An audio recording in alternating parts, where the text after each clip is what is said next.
Assalomu alaykum do'stlar. Demak, bugungi darsda sizlar bilan kardiologiya siklidan aynan yurakni fiziologiyasi haqida to'liq ma'lumotga ega bo'lamiz. Agar eslaringda bo'lsa, bundan oldingi darsda biz aynan yurakni anatomiyasi to'g'risida gaplashgan edik. Endi fiziologiyasiga to'xtalamiz. Fiziologiyasida nimalarni gaplashib o'tishimiz kerak biz? Aynan yurakning qisqaruvchanligi, yurak muskuli, yurakning minutlik hajmi hamda yurakning sikli, ya'ni yurak bir marta uradigan paytda qanaqa jarayonlar yuz berishi mumkin? Ana shular haqida ma'lumotlarni olamiz. Unda xo'p, o'sha joyga o'tib olaylik. Demak, fiziologiya. Birinchi bo'lib o'zi yurak muskuli qanaqa tuzilgan? Shuni bilib olaylik. Xo'p, yurak muskullari shunaqa narsaki, bu skelet muskullari kabi ko'ndalang targ'il tolalardan tashkil topgan, to'g'ri. Lekin silliq muskullar kabi ixtiyorga bo'ysunmaydi. Ya'ni bir tomondan silliq muskullarga, bir tomondan skelet muskullariga o'xshashi mumkin. Ya'ni boshqarilish jihatdan silliq muskullarga, lekin tuzilish jihatdan skelet muskullariga o'xshar ekan. Xo'p, yurak muskul tolalari shuningdek shoxlangan. Bu aynan yurak muskuliga tegishli narsa shoxlanganligi. Ya'ni mana ko'rinib turibdi, mana shu joyda shoxlanganligi. Xo'p, demak bilib oldik tuzilishini. Endi qisqaruvchanlik aynan yurakni o'ziga bog'liq bo'lgan juda ham muhim funksiya. Chunki aynan mana shu qisqaruvchanlik tufayli yurak o'zidagi qonni aortaga yoki o'pka arteriyasiga otib berishi mumkin. Agar mana shunaqa qisqaruvchanlik xususiyati kamayadigan bo'lsa, o'z-o'zidan bu turli xil yurak yetishmovchiliklarda kuzatiladi. Mana shu holatlarda endi o'sha qorinchalardagi qon qolib ketishi mumkin joyida. Nechadir foizi. Xo'p, shu narsa. Endi bir o'qib olaylik, tushuntirib ketish uchun. Yurak muskulini berilgan stimulga javoban ish bajarishi uchun kaltalanish va yo'g'onlashish kerak. To'g'rimi? Ya'ni biz agar biron bir muskulni oladigan bo'lsak, bu albatta kaltalashgandan keyin albatta yo'g'onlashadi o'sha joyning o'zida. Xo'p, mana shu kaltalanish va yo'g'onlashish uchun kuch hosil qilish qobiliyati bu qisqaruvchanlik qobiliyati deyiladi. Uni ikkinchi nomi bu inotropizm yoki aytishimiz mumkin bu yurakning inotrop xususiyati. Xo'p, demak, inotrop degan so'zda biz anglashimiz kerak, bu aynan qisqaruvchanlik deganini. Hali yana bir nechta funksiyalari bor, yurakni o'ziga tegishli. Ularni ham aytib o'tamiz. Demak, mana shu joyda o'zida aytib ketaylik. Demak, bizda yozib ketamiz. Kichraytirib olaylik. Bo'ldi, xo'p. Bular birinchisini bilib oldik. Birinchisi bu inotrop effekt. Inotrop. Bu qisqaruvchanlikka javob berdi. Qisqaruvchanlik degani bu. Ya'ni agar inotrop effekti yurakni kuchayib ketadigan bo'lsa, bu degani yurak normal holatdan ko'ra ancha qisqaruvchanligi yuqori degani. Keyingisi bu xronotrop effekt.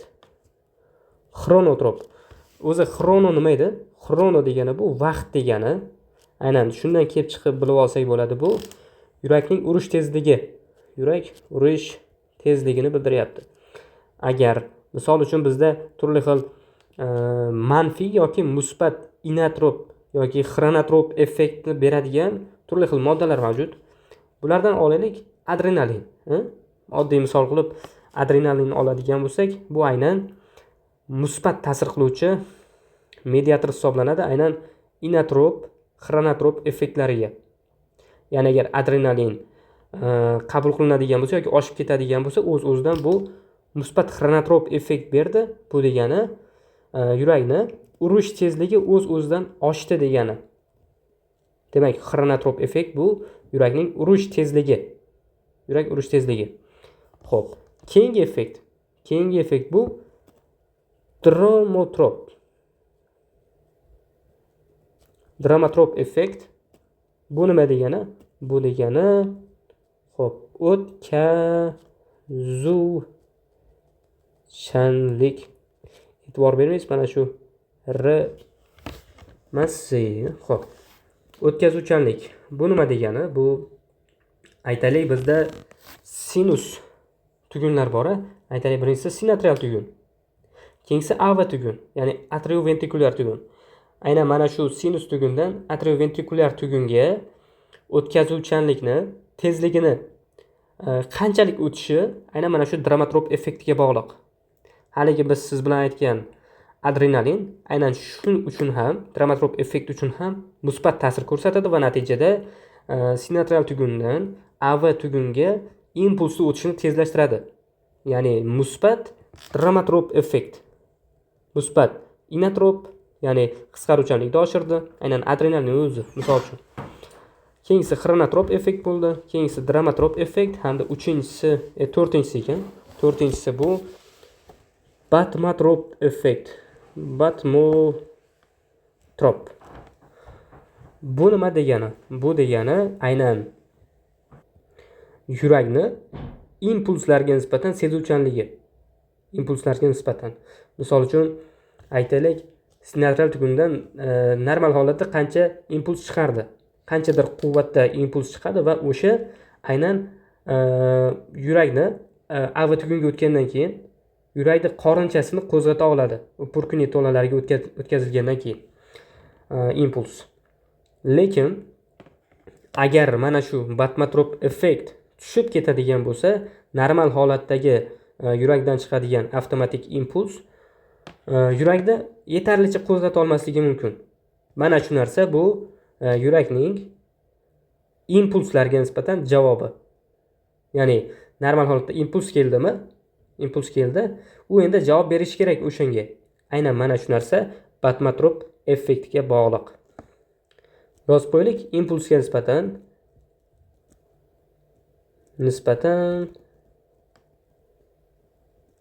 sezuvchanligi.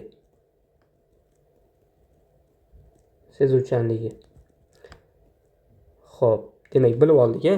Endi biz davom etamiz. Xo'p, endi aynan qisqaruvchanlik nima tufayli kelib chiqyapti? Shu haqida gaplashib o'taylik. Qisqaruvchanlik bu aynan kalsiy hisobiga kelib chiqyapti. Nima uchun?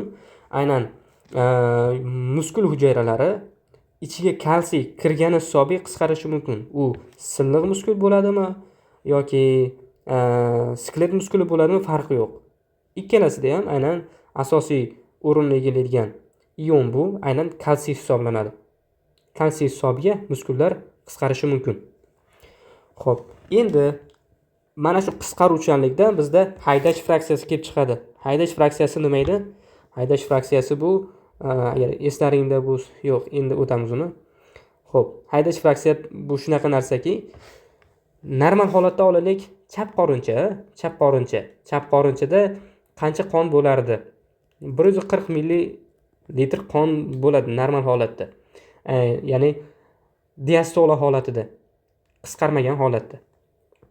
Endi qachonki sistola bo'ladigan bo'lsa, bilamiz, yurak qisqaradi. Misol uchun chap qorincha qisqardi. Endi aynan mana shu 140 milli qondan qanchadir foizi chiqib ketadi aortaga. Mana shu narsa bu haydash fraksiyasi hisoblanadi. Ya'ni yurakni qorinchasi qancha qonni tepaga haydab beryapti, chiqarib tashyapti o'zidan. Mana shu foiz normal holatda 0,55% tashkil etadi yoki 55%. Ya'ni bu degani, agar yuragimizda diastola holatda, ya'ni bo'shashgan holatda 140 millilitr qon bo'ladigan bo'lsa, u qisqargan paytda buni to'liq 100% chiqib ketmaydi degan narsa. Uni faqatgina 55% chiqib ketadi, qolgani zaxira holatda qoladi o'sha joyda.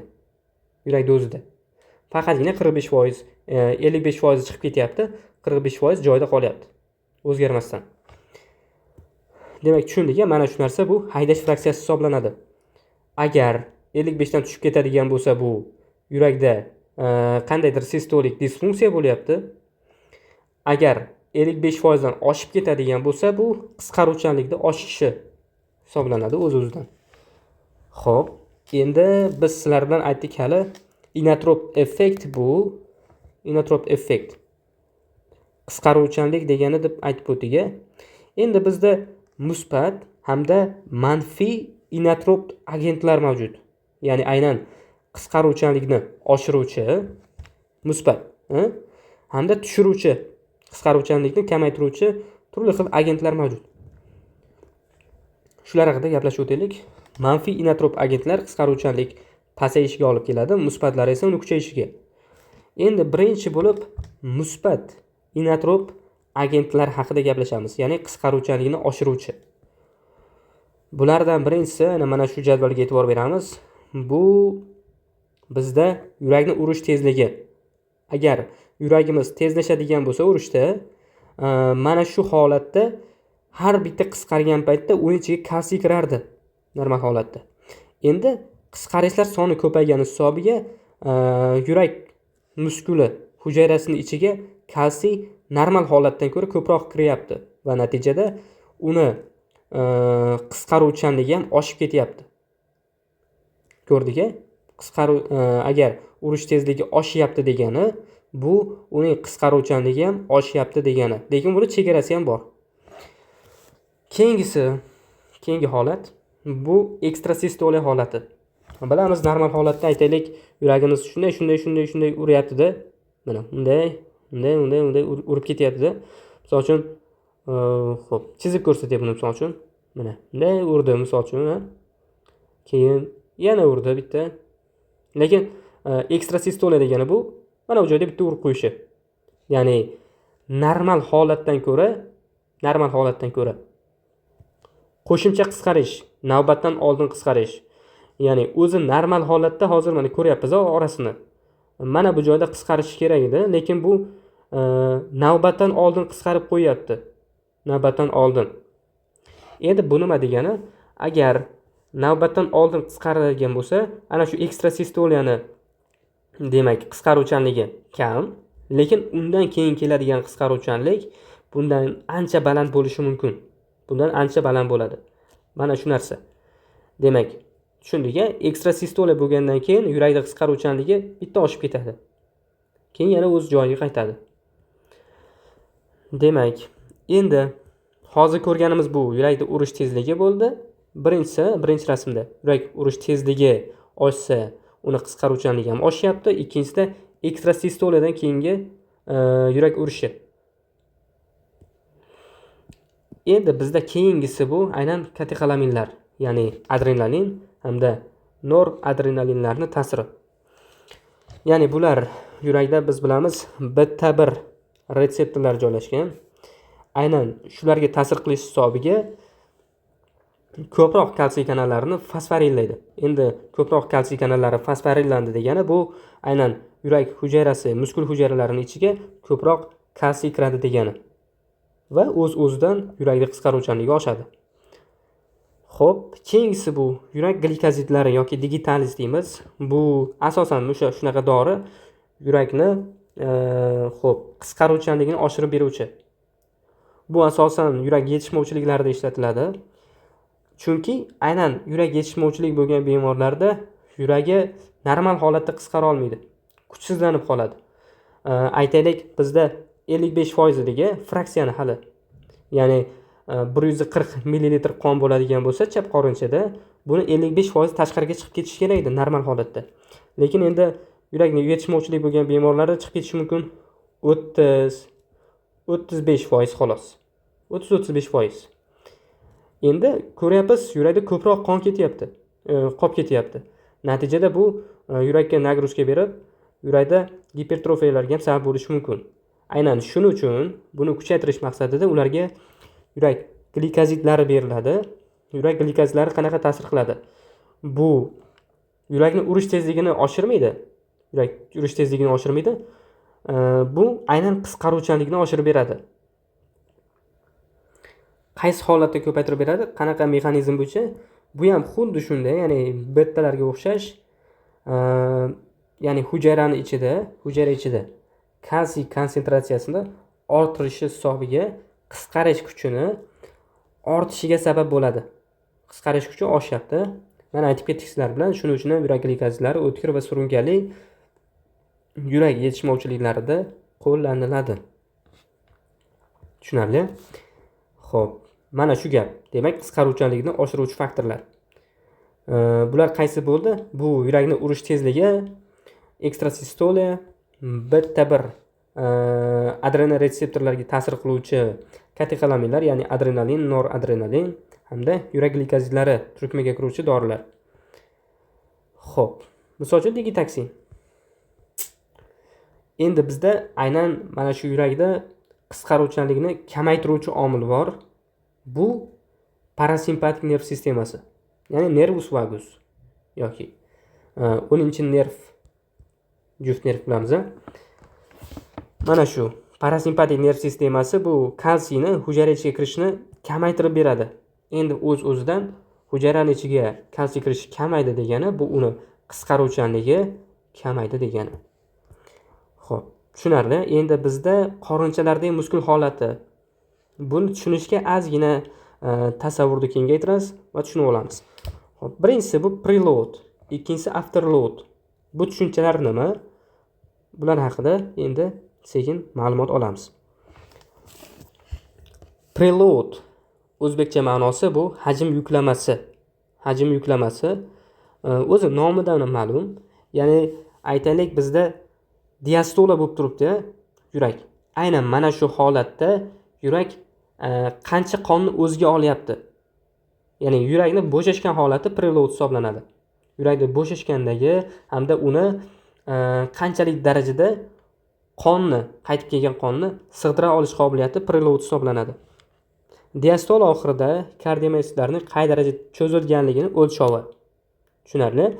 Ya'ni qon kelyapti, aytaylik chap yoki o'ng qorinchaga. U endi aynan mana shu chap qorincha, o'ng qorincha, mana shu joyga qon kelyapti endi. Bunga o'ng bo'lmachadan, bunga o'ng qorinchadan. Xo'p, endi qancha ko'p qon keladigan bo'lsa, shunchalik darajada yurakni aynan qorinchalarning cho'ziluvchanligi oshadi. Aynan mana shu cho'ziluvchanlikni o'lchov birligi bu preload hisoblanadi. Buning hech qanaqa o'lchov birligi yo'q. Shunday nomi bor xolos. Preload, ya'ni hajm yuklamasi. Xo'p. Va qancha qon qorinchalarda to'ldirganligini bildiradi. Ya'ni oxirgi diastolik hajm. Biz sizlar bilan hali aytdik, chap qorinchani oxirgi diastolik hajmi qancha edi? Bu 140 millilitr. Yoki farqlanishi mumkin. Bu olaylik 70 kilogramlik odamda bo'lishi mumkin. Agar uni yuragini o'lchami kichkinaroq bo'lsa, kamroq olishi mumkin. Shu 110, 140 millilitr deb olsak bo'ladi normal holatda. Xo'p, mana shu narsa. Ya'ni qorinchalar qancha qonni o'ziga sig'diryapti. Mana shu narsa preload ekan. Bu qachon oshishi mumkin? Qachonki venoz qaytish ortsa, oxirgi diastolik hajm ortadi va qorincha muskul tolalari yanada cho'zadi va uzaytiradi. Shundaymi? Ya'ni bizda o'ng qorinchaga aytaylik, misol uchun, o'ng qorincha ham chap qorincha ham farqi yo'q. Misol uchun o'ng qorinchani olyapman. O'ng qorinchaga o'ng bo'lmachadan qon kelardi. Bunga yuqoriga hamda pastga xo'p, vena cava inferior hamda superiordan qon kelardi. Mana shu qon endi qorinchalarga kelyapti. Qorinchalarga kelyapti. Agar mana shu qon hajmi oshsa, bu ana shu oxirgi diastolik hajmni ortishiga sabab bo'ladi.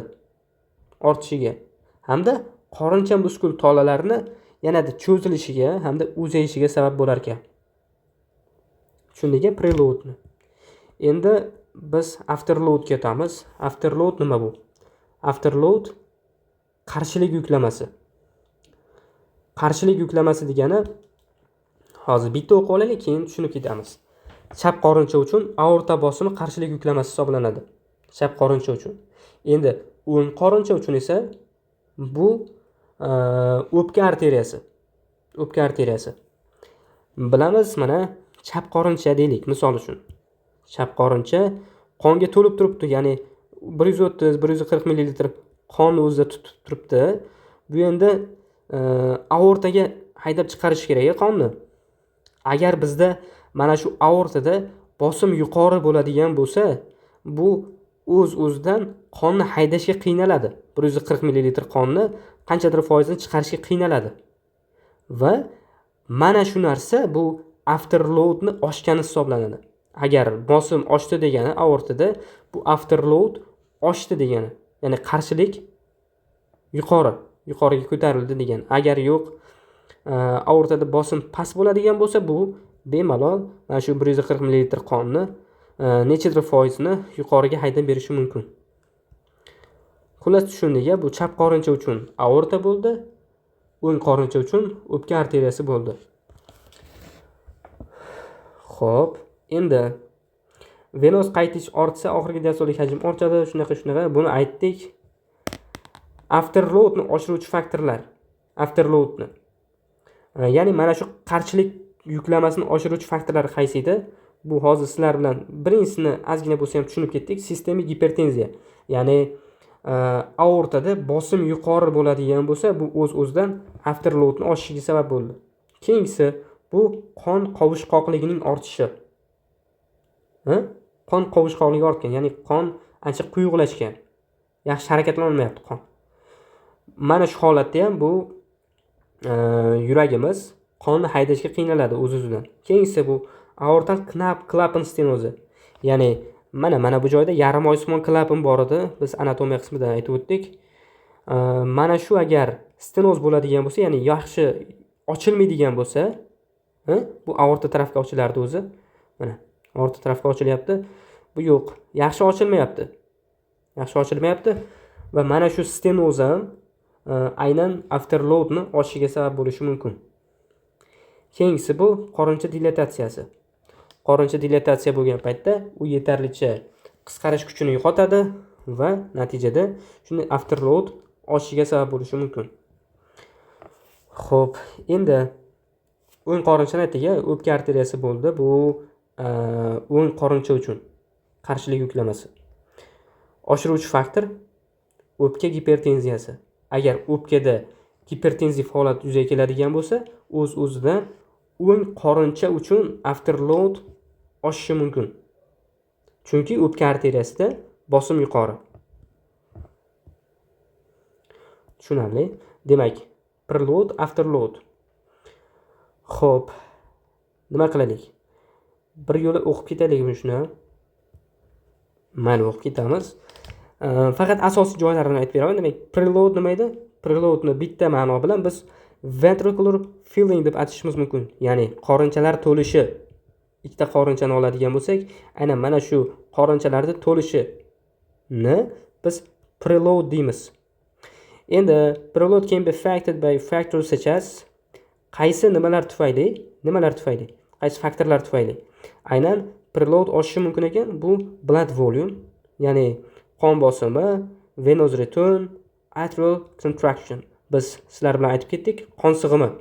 Agar qon sig'imi oshadigan bo'lsa, ya'ni qon hajmi, bu o'z-o'zidan gipertenziya bo'lgandan keyin qorinchalarimiz qonni haydab berishga qiynaladi. Venous return oshadigan bo'lsa, xo'p.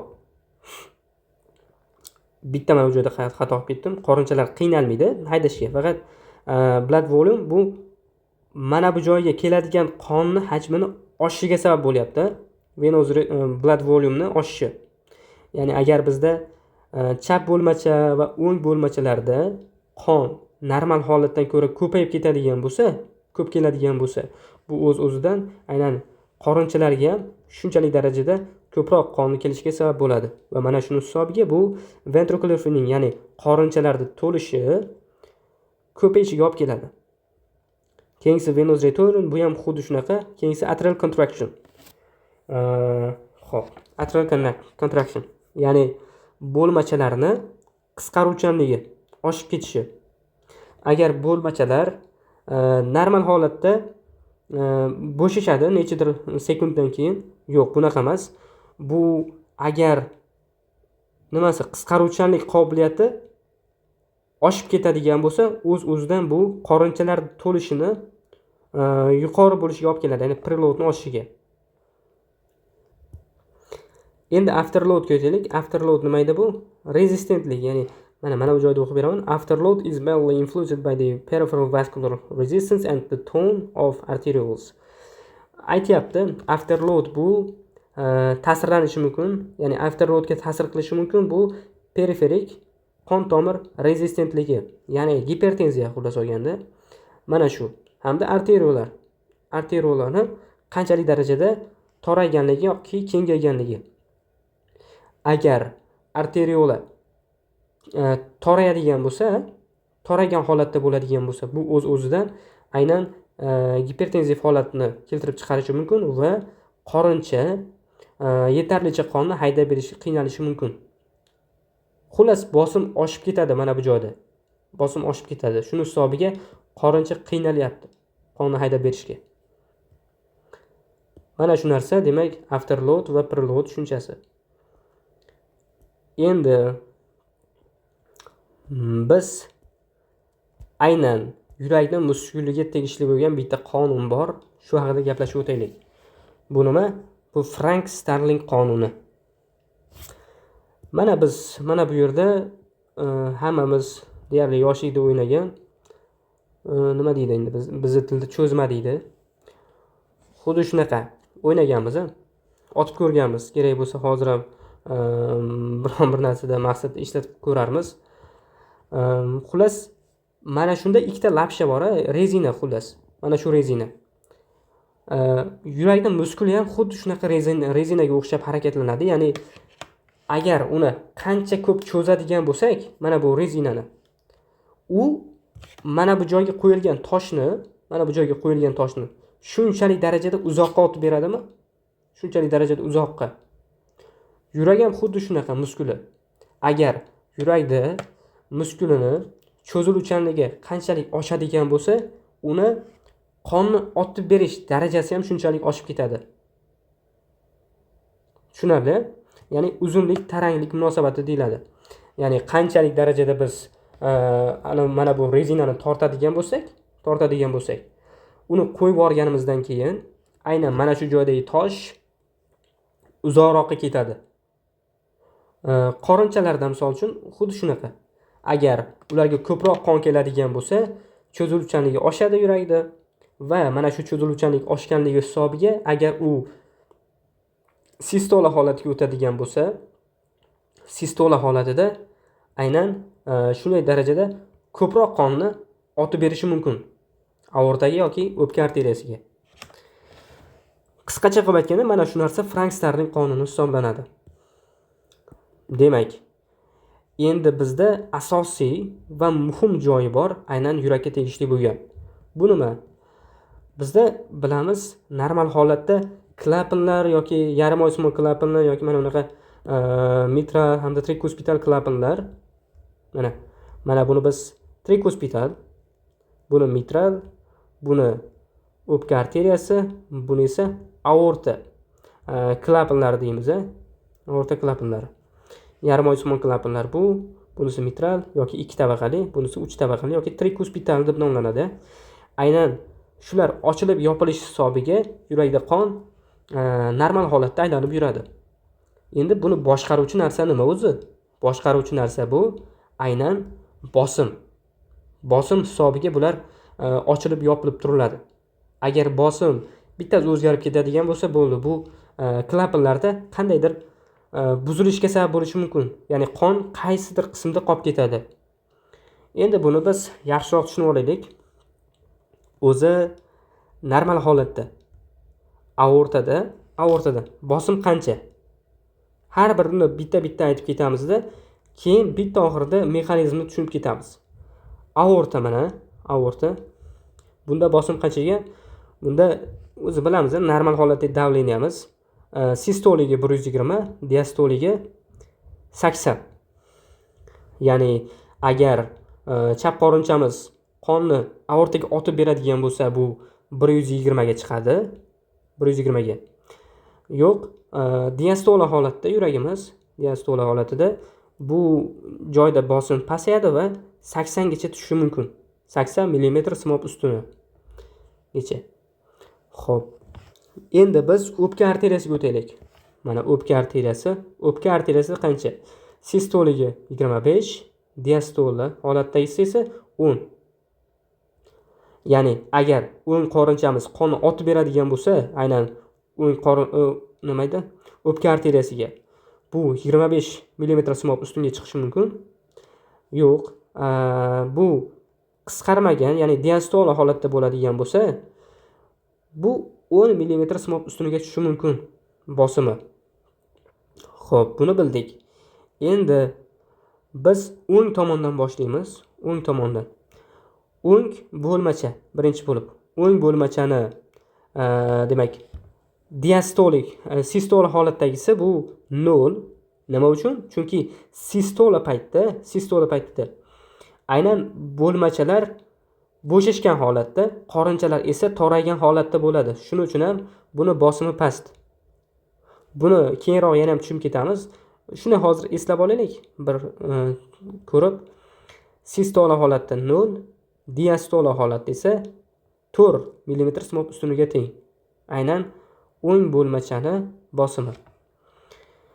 Xo'p, o'ng qorinchaniki o'ng qorinchaniki sistola paytda 25, diastola paytda 4. Diastola paytda 4. Endi unchalik muhim emas bo'lishi mumkin, lekin bu bizda bitta mexanizmni tushunib ketish uchun juda ham muhim. Hozir uni ham ko'rib ketamiz. Endi chap tarafga o'tamiz. Chap bo'lmachani bosimi qancha? Bosimi sistolada 8, diastola holatda esa bu 10. Endi chap qorinchaniki sistola paytda 120, diastola paytda 10. Diastola paytda 10. Ko'rib chiqdik. Endi nima uchun bular muhim? Bular muhim. Xo'p, aytaylik bizda kavak venalardan qon kelib quyildi aynan o'ng bo'lmachaga. O'ng bo'lmachaga qon kelib quyilyapti sekin. Agar qanchalik qon ko'proq quyilsa, buni bosimi shunchalik oshadi. Va bu 4 mm simob ustuniga yetadi. Aynan mana shu joydagi qon bosimi. Mana bu kavak venalardan qon olgandan keyin. Nima uchun 4 ni biz diastolik deb aytdik? Chunki aynan bo'lmacha qonga to'layotgan paytda hali qorinchamiz diastola paytda turadi. Shuning uchun diastola. Xo'p. Endi bu 4 ga to'ldi degani, bu 4 ga yetdi degani. Bu mana endi o'ng qorinchaga qaraymiz. O'ng qorinchani diastola paytdagi bosimi necha edi? 4. Diastola paytdagi bosimi 4. Buniki ham 4. Aynan mana shu muvozanat bizdagi mana bu joydagi trikuspital klapan yoki 3 tabaqali klapanning ochilishiga sabab bo'ladi. Aynan mana shu bosim, bir xil bosim. Agar yo'q, mana bu o'ng qorinchada bosimimiz 6-7 bo'lib ketsin. Bunaqa holatda ochilmaydi mana bu klapan. Chunki aynan qorincha bilan bo'lmachani bosimi bir-biriga teng yoki qorinchani bosimi bo'lmachanikidan kam bo'ladigan bo'lsagina mana bu trikuspital klapan ochilishi mumkin. Nima uchun? Chunki aynan mana shu trikuspital hamda mitral klapanlar qorincha tomonga ochiladi. Qorincha tomonga. Xuddi shunaqa. Ko'rdik-a? Ya'ni mana bu yopiq holati bo'lsa, mana bu ochiq holati. Mana ochilgan holat. Bu tomonga qon o'tadi. Qachonki aynan qorinchalarda bosim past bo'lsa, bo'lmachanikidan. Xo'p. Tushunarli. Biz o'ng bo'lmachani ko'rdik. Endi sekin bitta o'chirib olaylik buni. Mana o'chirdik. Xo'p, endi buni qoni o'tyapti bu tomonga, o'ng qorinchaga o'tib ketyapti. Buni sekin endi bosimi oshib ketyapti. Bu hali qonsiz holatda, ya'ni qon olmagan holatda 4 bo'lgan bo'lsa, endi sekin qon olib bu 15 ga, 20 ga, 25 gacha chiqyapti endi. 25 gacha. Lekin bo'lmachadagi qon bu tomonga o'tyaptimi? Qorinchaga o'tib ketyaptimi? Aynan qorinchaga o'tib ketayotganligi sababli bizdagi 4 mm simob ustundagi bosim pastga tushib ketadi. Ya'ni 3, 2, 1 0 ga tushadi. nolga. Nolga tushdi degani bo'ldi. Bu yerda bosim yo'q. Endi aynan shuni hisobiga ham bu yerda bosim yo'q. Qorinchalarda bosim yuqori. Ya'ni 15, 20, 25 bo'lib 25 gacha chiqdi. Va mana shu bo'lmachadan qorinchani bosimi yuqori bo'lganligi sababli keyin bizda trikuspital klapan yopiladi. Trikuspital klapan yopiladi. Endi trikuspital klapan yopildi degani bu endi qorinchada bosim yuqoriladi degani bo'lmachadan. Endi bizda ikkinchi tomon bor. Biz sizlar bilan agar anatomiya videosini ko'rgan bo'lsangiz, o'shanda ham aytib ketdik. O'ng qorinchani qoni endi o'pka arteriyasiga chiqishi kerakmi? O'pka arteriyasiga. Aynan mana shu joyda ham xuddi shunaqa mexanizm ketadi. Qachonki agar bo'lmachani qorinchani bosimi o'pka arteriyasidan baland bo'lsagina mana bu bizdagi yarim oysimon klapan ochiladi. Chunki bu yarim oysimon klapan aynan o'pka arteriyasi tomonga ochiladi. Mana ko'ryapsiz, bu yopilgan holatda bo'lsa, bu ochilgandan keyin mana ochilyapti. Va ochilish hisobiga qon bu yoqqa ketadi keyin. Ochilish hisobiga. Aynan mana endi bosimni ko'ramiz. Bosim. Bu mana bu joyga hali qon umuman yo'q paytda bosimi 25 edi. Lekin bu joyga qon to'lgandan keyin buni bosimi 25 ga o'syapti, 25 ga oshyapti. 25 mm smoksunga yetyapti, lekin o'pka arteriyasini bosimi esa 10 ga tushyapti. 10 ga. Ko'rdik-a? Buniki, ya'ni o'ng qorinchanniki 25, o'pka arteriyasiniki 10. O'pka arteriyasida bosim pastmi? Bosim past. Ana shuning uchun ham bizdagi mana shu o'pka arteriyasi yarim oysimon klapani ochiladi. Bosim past bo'lganligi sababli. Ochildi degani bu endi sekin-sekin o'ng qorinchadagi qon o'pka arteriyasiga otilib chiqdi degan narsa. Xo'p, biz ko'rdik sizlar bilan aynan o'ng bo'lmacha qanaqa olyapti, o'ng bo'lmachadan o'ng qorinchaga qanaqa o'tyapti, o'ng qorinchadan o'pka arteriyasiga qanaqa o'tyapti. Shular haqida gaplashdik. Endi biz chap tarafga o'tamiz. Ya'ni chap tarafda. Aytaylik, o'pka arteriyasi borib turib o'pkaga bordida, o'pkada moddalar almashinuvi yoki gaz almashinuvi hisobiga o'zidagi kislorodsiz, ya'ni karbonat anhidridga to'yingan qonni kislorodga to'yingan qonga aylantirdi. Va kislorodga to'yingan qon endi bizda 4 ta o'pka venasi bor. Bu joyda ikkitasi ko'ringan, mana bu joydan ham ikkita ketadi. Aynan chap bo'lmachaga. 4 ta o'pka venasi orqali o'ng chap bo'lmachaga quyiladi. Kislorodga to'yingan qon. Xo'p, endi bizda yana o'sha narsa, mitral klapan qanaqa ochiladi? Nimani hisobiga ochilardi? Bosim hisobiga. Endi xo'p, bosim hisobiga ochiladigan bo'lsa, bizda bu joy qonga to'lgandan keyin bosimi 10 ga ko'tariladi, 10 ga. 10 ga ko'tarildi degani mana bu joyda, ya'ni chap qorinchada bosim 10 ga tushdi degani. 10 ga. Nima uchun? Chunki qorinchada unchalik qon ko'p emas. Bu diastola holatda, ya'ni bo'shashgan holatda. Bo'shashgan holatda chap qorinchamiz 10 mm simok ustungacha tushadi qon bosimi. Qon bosimi emas, mana shuni ichidagi bosim. Xo'p. Va ko'ryapsiz, ikkalasi tengmi? 10 bilan 10 va mana shu narsa bizda mitral klapanning ochilishiga sabab bo'lyapti. Chunki bu ham aynan qorincha tomonga ochiladi-da, qorincha tomonga ochiladi. Shuni hisobiga. Agar yo'q bizda chap qorinchamiz 13, 14, 15 nechadir bo'lib ketsa, ya'ni 10 dan katta. Bu holatda ochilmaydi. Ming urinsa ham chap qorinchaga qon o'tmaydi. Nima uchun? Chunki chap qorinchada bosim yuqori. Hozir ikkalasi teng bo'lganligi sababli, xuddi aytamiz gravitatsiya qonuni bor, ya'ni yerni tortish qonuni. Xuddi shunga o'xshash, bo'lmachamiz yuqorida, qorinchamiz esa pastda.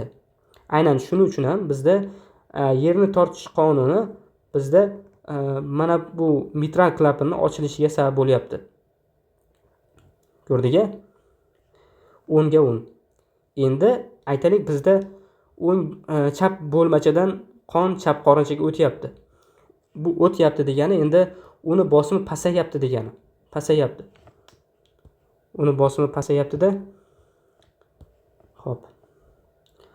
Bosim pasayib 8 mm simov ustunigacha tushdi. Aynan bo'lmachada. Lekin endi chap qorinchada bosim yuqori. Nechigacha chiqdi? 120 mm simov ustunigacha chiqdi bosim. Endi bizda aorta bilan chap qorincha o'rtasidagi yarim osmon klapan qanaqa ochilardi? Bu ham xuddi bosimga bog'liq. Ya'ni 120 mm simov ustuniga tenglashdi, aynan chap qorinchani bosimi. Lekin bu vaqtda aortani bosimi necha edi? Aortani bosimi 80. 80 ko'rdik-a? 80.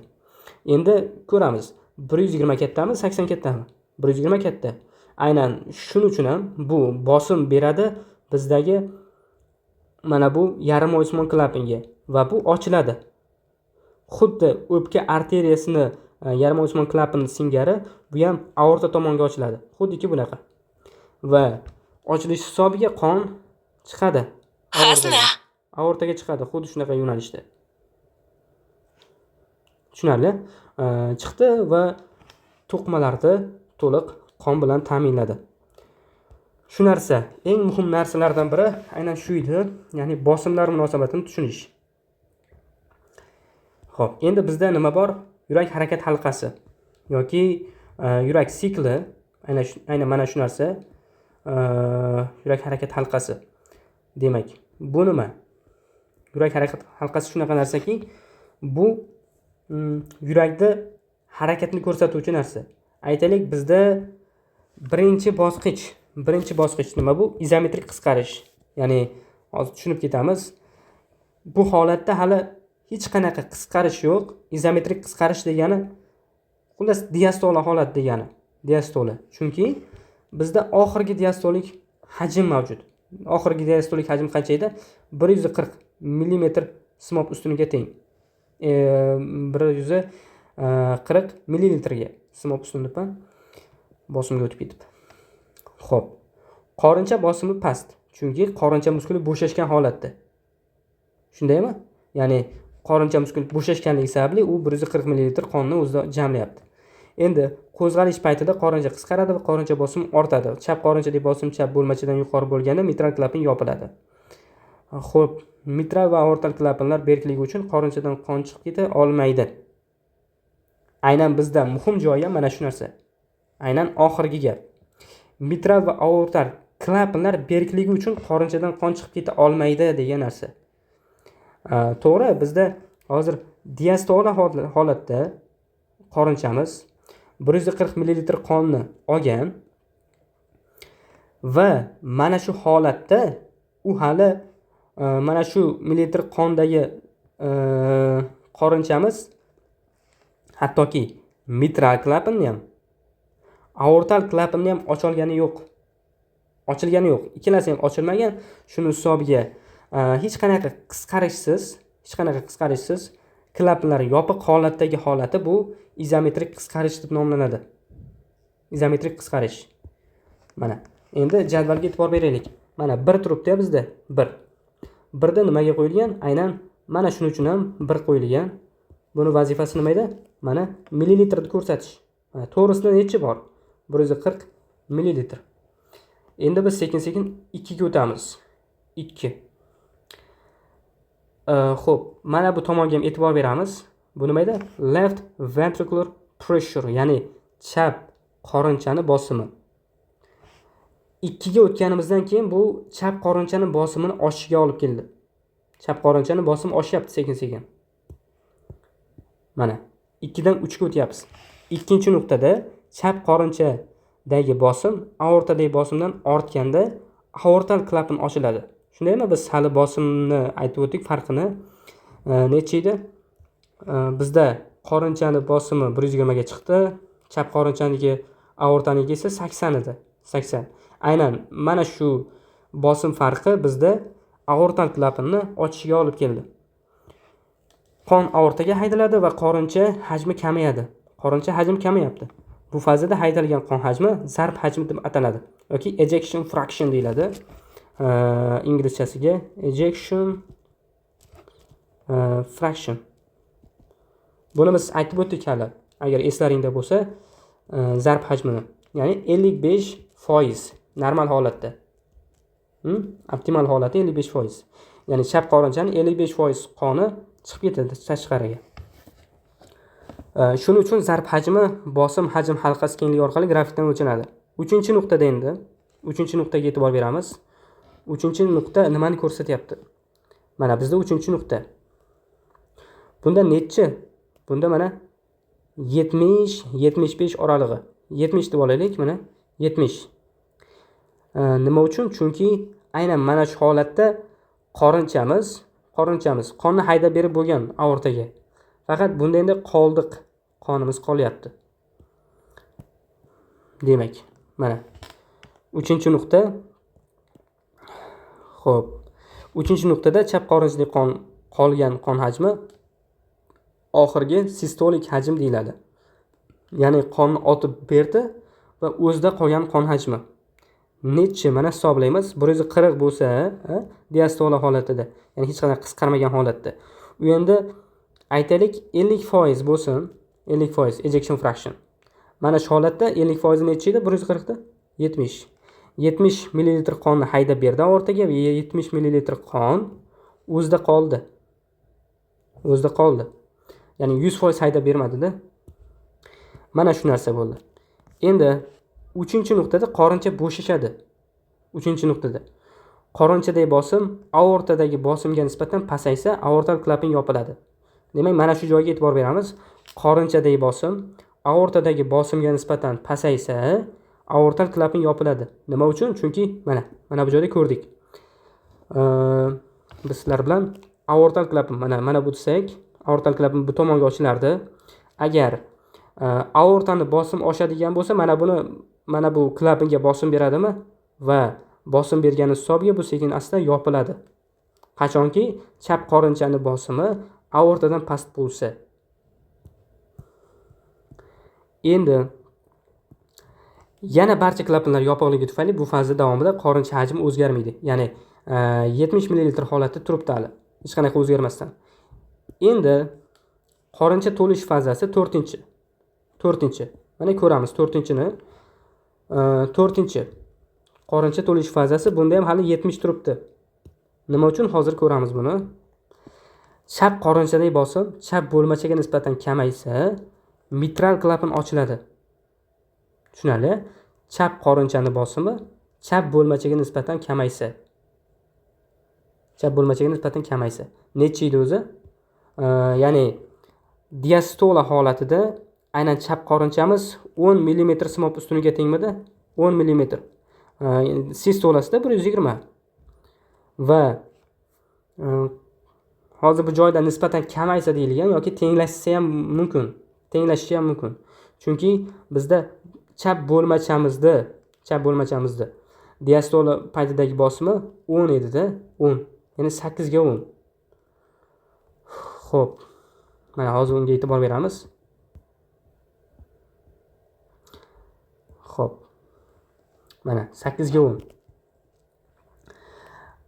4-chi o'sha halqamizda bizda 10 bo'lyapti. Ya'ni diastola paytida chap qorinchani bosimi, buniki ham 10. Chunki bunda o'sha qoldiq qon qolgan xolos 70 ml. 70 ml qolgan va shuningdek bu diastola holatda, umuman qisqarmagan holatda. Shuning hisobiga ham endi bo'lmachadan qon asta-sekin o'tib ketadi qorinchaga. Xo'p. Mana bu oxirgi bosqich. Qorincha to'lishi. Bu faza davomida qorinchadagi qon hajmi 140 ml gacha chiqadi. Shundaymi? Ya'ni chap bo'lmachamiz ochildi, chap qorinchaga qon o'tdi. 70 ml 140 ml gacha chiqdi. Va mana shu narsa bizda oxirgi diastolik hajm deb ataldi. Endi yurak sikli nima? Yurak sikli bu yurakning bir martalik urishi. Ya'ni yurakning bir marta to'liq qisqarib bo'shashi bu yurak sikli deb nomlanadi. O'zi yurak urishi normal holatda nechta edi? 60 tadan 90 tagacha deb olsak, normal holatda 70 ta deylik, 75 ta. Endi 75 ta urganda yuragimiz. Bu nima degani? Yurak sikli.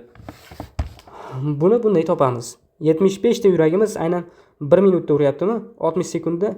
Endi bir dona yurak urishimizga necha sekund vaqt ketyapti? 0.8 sekund vaqt ketyapti. Agar yuragimiz 75 marta uradigan bo'lsa. Tushunali, tasavvur qildik. Demak, 0.8 sekund vaqtda yuragimiz 1 marta uryapti. 1 marta. Endi sizlar bilan mana shu 0.8 sekund vaqt oralig'ida qanaqa hodisa bo'lishini ko'rib chiqamiz.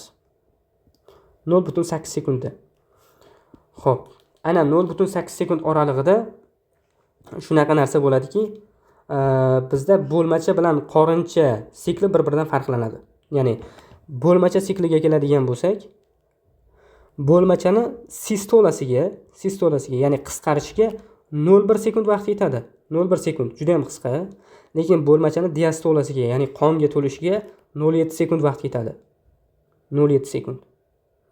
Ko'rdingmi? Ya'ni 0.1 sekund uni bitta urishiga bo'lmachani, ya'ni bitta uradi bo'ldi. Shu bilan bo'lmachadagi qon qorinchaga o'tib ketdi. Lekin keyingi 0.7 sekund vaqt davomida u qonga to'ladi, sekin-sekin qonni oladi venalardan.